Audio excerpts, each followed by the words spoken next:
നമസ്കാരം, പ്രവാസി മലയാളിയിലേക്ക് സ്വാഗതം. ആഗോളതലത്തിൽ പ്രതികൂല സാഹചര്യങ്ങൾ ഉണ്ടായിരുന്നിട്ടും സ്വർണ്ണവിലയിൽ വർധനവ് രേഖപ്പെടുത്തിയതായി Dubai gold and jewellery group അറിയിച്ചു. ദുബായ് ഷോപ്പിംഗ് ഫെസ്റ്റിവലിന്റെ ഭാഗമായുള്ള സമ്മാന പദ്ധതികളും ഉപയോക്താക്കൾ സ്വർണ്ണത്തിൽ നിക്ഷേപം നടത്താൻ താൽപര്യം കാണിക്കുന്നതുമാണ് ഇതിന് കാരണമായി വ്യാപാരികൾ ചൂണ്ടിക്കാണിക്കുന്നത്. ആഗോളതലത്തിൽ രൂപപ്പെട്ട രാഷ്ട്രീയ സാഹചര്യങ്ങളാൽ സ്വർണ്ണവിലയിൽ വൻ വർധനവാണ് കഴിഞ്ഞ ദിവസങ്ങളിൽ രേഖപ്പെടുത്തിയത്. ഇതുമൂലം വിൽപ്പനയിൽ ഇടിവുണ്ടാകുമെന്ന ആശങ്കയിലായിരുന്നു ദുബായിലെ സ്വർണ്ണ വ്യാപാരികൾ. എന്നാൽ ആകർഷകമായ സമ്മാന പദ്ധതികളും വിശ്വസനീയമായ നിക്ഷേപം എന്ന നിലയിലും സ്വർണ്ണത്തെ ഉപഭോക്താക്കൾ പരിഗണിക്കുന്നതിനാൽ പ്രതികൂല സാഹചര്യങ്ങളിലും സ്വർണ്ണ വിൽപ്പനയിൽ വർധനവ് രേഖപ്പെടുത്തിയതായാണ് Dubai gold and jewellery group അറിയിച്ചിരിക്കുന്നത്. ഒരേ സമയം ഉപയോഗയോഗ്യമായതും നിക്ഷേപ മൂല്യമുള്ള വസ്തു എന്ന നിലയ്ക്കും സ്വർണ്ണത്തിന് മറ്റേതൊരു നിക്ഷേപത്തെക്കാളും ആകർഷണത ഉണ്ടെന്ന് Malabar gold and diamond group executive director Abdul Salam പറയുകയുണ്ടായി.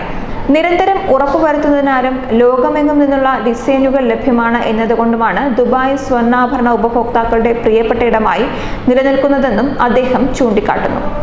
ഉപയോക്താക്കളിൽ 30% ദുബായിലെത്തുന്ന സന്ദർശകരാണെന്നും അദ്ദേഹം പറയുകയുണ്ടായി. അതേസമയം സംസ്ഥാനത്ത് സ്വർണ്ണവില ചരിത്രത്തിലാദ്യമായി 30,000 രൂപ കടന്നിരിക്കുകയാണ്. പവന് 520 രൂപ കടന്നു. 30,200 രൂപയായി ഉയർന്ന് പവന് 520 രൂപ കൂടി 30,200 രൂപ കടന്നിരിക്കുകയാണ്.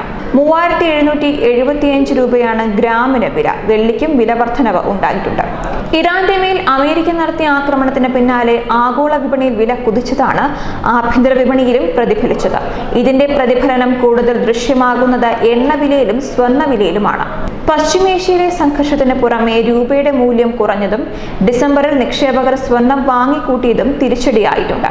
4 ദിവസം കൊണ്ട് 1000 രൂപയിലധികമാണ് സ്വർണത്തിൽ വർധനവുണ്ടായത്.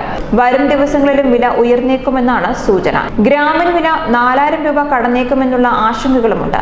രാജ്യാന്തര വിപണിയിൽ ഒരു ട്രോയ് ഔൺസ് സ്വർണത്തിന്റെ വില 1.5% വർദ്ധിച്ച് $1,579.55 എത്തിയിരുന്നു. ന്യൂസ് ഡെസ്ക് പ്രവാസി മലയാളി.